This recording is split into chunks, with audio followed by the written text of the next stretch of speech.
Welcome to Nightmare Narrator, where every whisper tells a story. If this voice finds you in the dark, consider liking, subscribing, and staying a while. Now close your eyes and let the dark do the rest. The Westfield Academy shut down in 2007. Everyone knew why. A gas leak. A strange explosion in the science wing. Maybe even asbestos.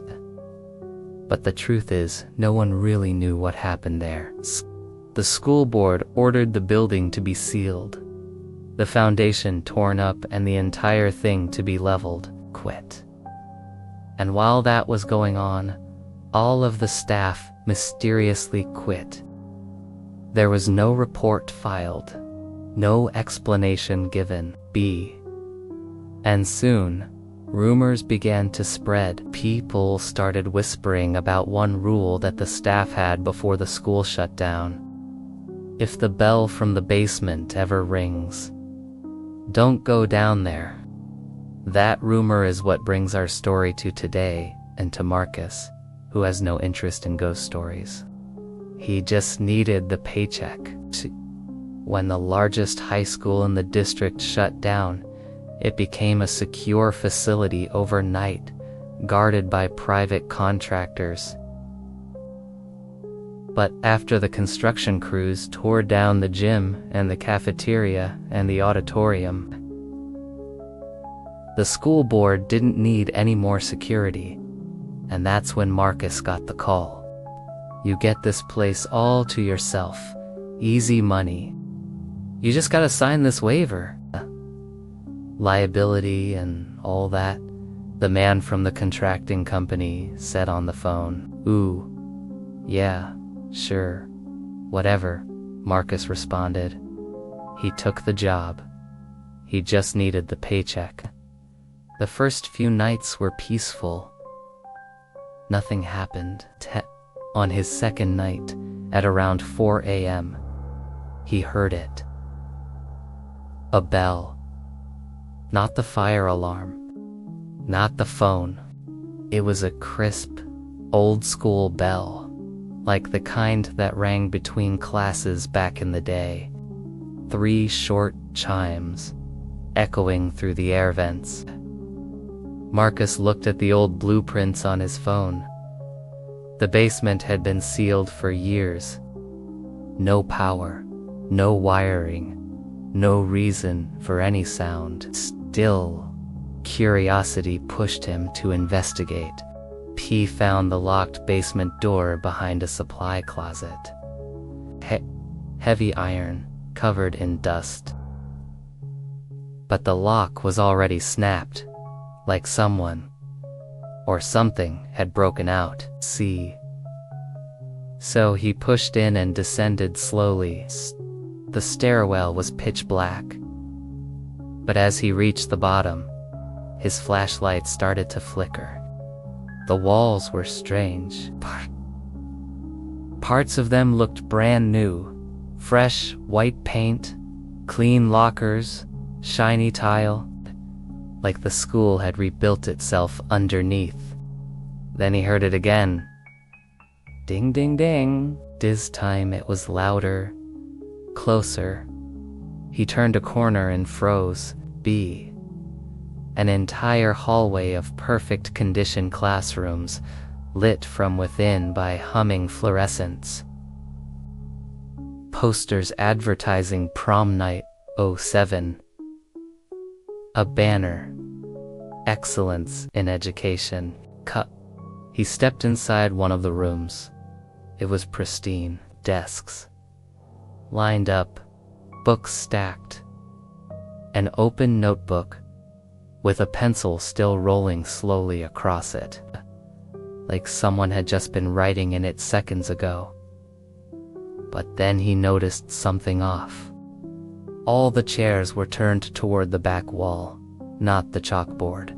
Then, the air went still. A soft whisper floated in. "Sit down. Class is starting." He turned and saw the old CRT television flicker to life on its own. A VHS tape began to play.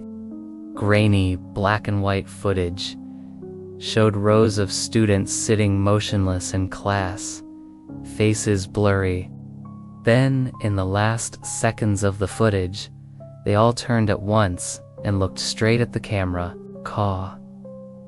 A mechanical female voice on the tape began to speak. "The bell must not ring. It is not a signal. It is a summon." Suddenly, every light went out. He wasn't alone anymore. Sound of crawling, slow, wet, heavy, echoed from above. Something slid across the ceiling tiles, breathing, sniffing. Long, stretched limbs moved like broken arms. Then, whispering voices, children's voices, repeating the same sentence. "Late to class, late to class, late to class." Code. He tried to run, but every door he passed was locked. B. When he looked back, the hallway had changed. The lockers were now sealed shut with human hair. He turned one final corner and saw it. A creature with no face, dressed in a tattered teacher's blouse. It held a cracked bell in its hand. It didn't ring it, snapped it. The sound cracked like thunder. Marcus collapsed. They found him 3 days later in the school courtyard. Eyes bloodshot, nails broken, whispering one word over and over, "present." And deep beneath the school, in a room that shouldn't exist, the bell rang once more, and this time it didn't stop.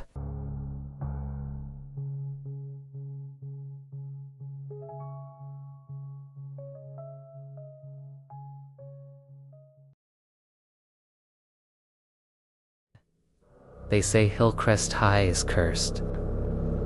Everyone in town knew what happened there.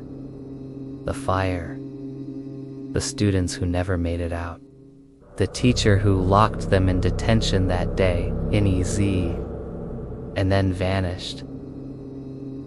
It was 1991. Ms. Caldwell had been strict. No phones, no talking. One warning, and you'd get dissension. No exceptions. 5 kids were in there when the flames started. The fire spread too fast. Emergency exits jammed. The teacher's body was never found. After that, Hillcrest was closed for good.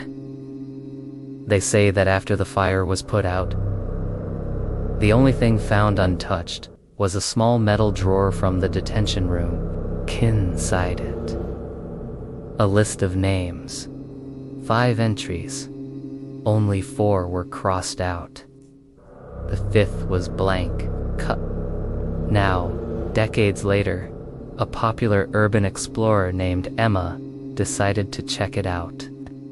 She wanted to explore the haunted school that burned down with its students, so she posted about it.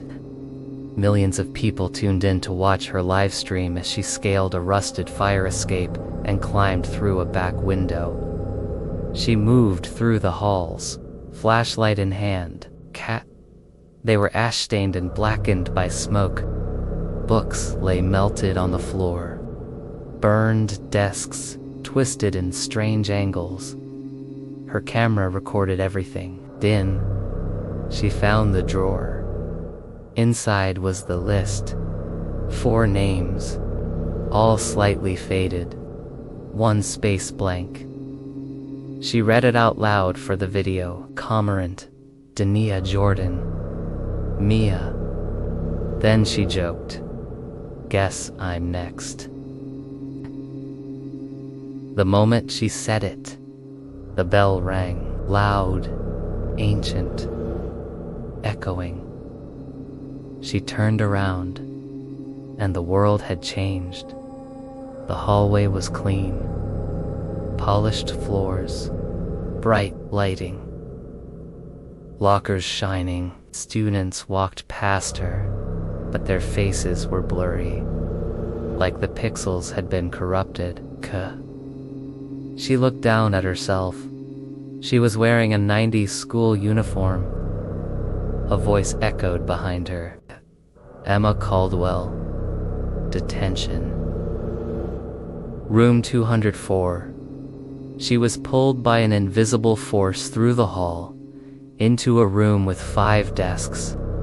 One was empty, for others were filled with the silhouettes of students staring at the floor. The teacher stood by the board, hair. Her body was stiff, her hair matted, face ... burned, skin half gone. Ms. Caldwell. She picked up a chalk, scraped Emma's name onto the board. Emma.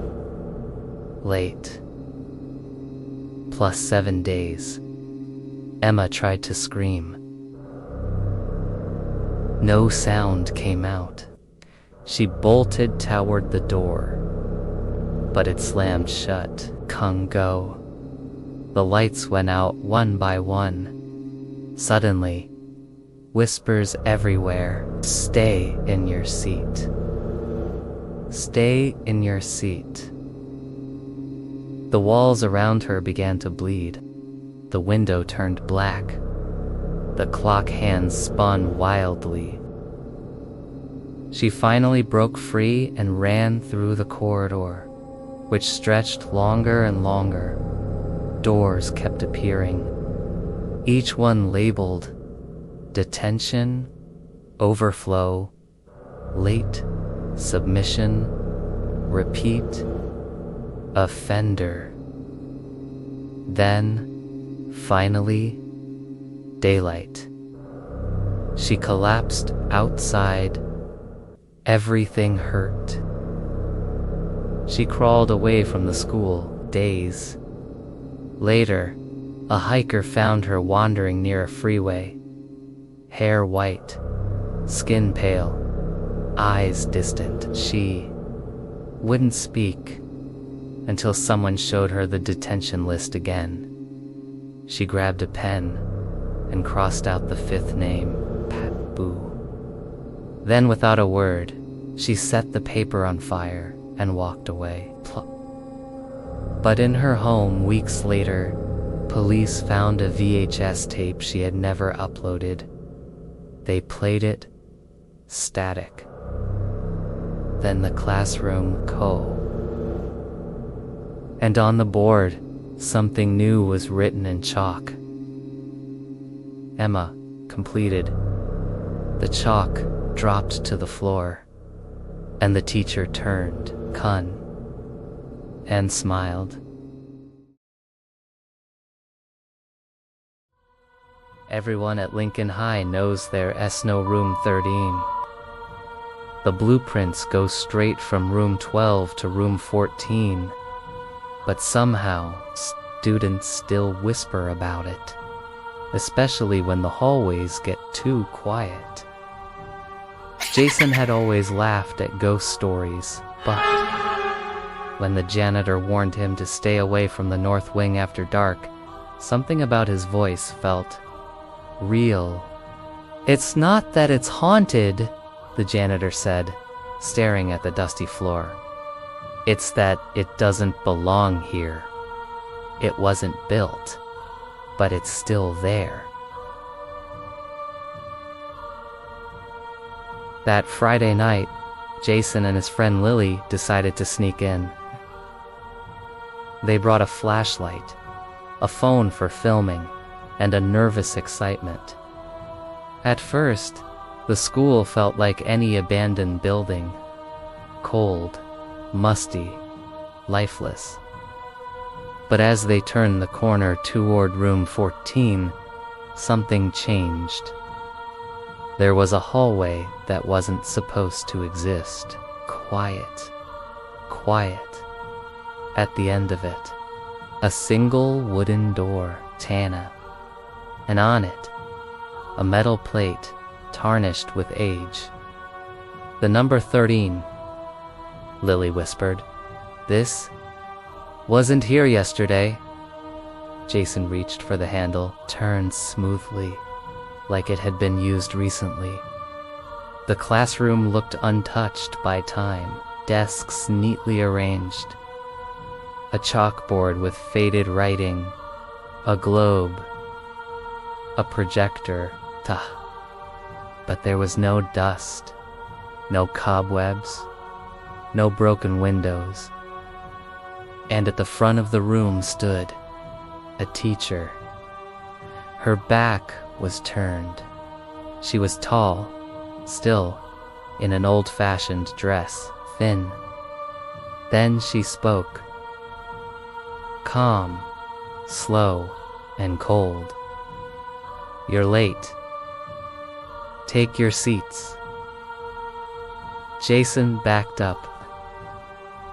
Lily grabbed his arm. Jason, look. The chairs were filling. Slowly, silently, shapes formed, outlines of children, but not normal children.